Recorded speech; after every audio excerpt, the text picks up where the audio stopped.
Nous sommes chez Trigo Coffee à Barcelone. Pour commencer un peu dramatiquement ce TikTok, le matcha a l'air immonde. Regardez la texture, la couleur, j'ai l'impression qu'ils ont mis de l'eau. Je pense que c'est un matcha à l'eau qu'ils m'ont fait et qu'il n'y a pas de lait parce que vraiment il a l'air hyper dilué. Dessous, il y a des graines de matcha un peu mal mélangées.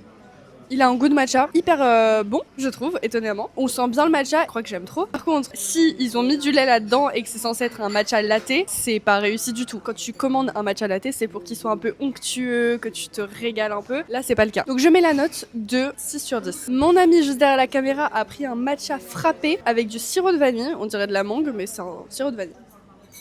Waouh! Ah, je déteste. Horrible!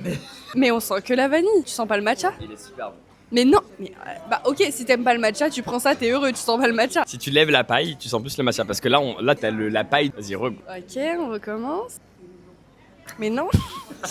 Même en levant, c'est soit je sens la chantilly, soit je sens le... Non, mais c'est horrible. Bon oui, pour les puristes de matcha qui veulent sentir que le matcha, c'est sûr. Mais pour l'été, c'est très rafraîchissant, c'est très bon. Je mets un 9, bon, même 9,5.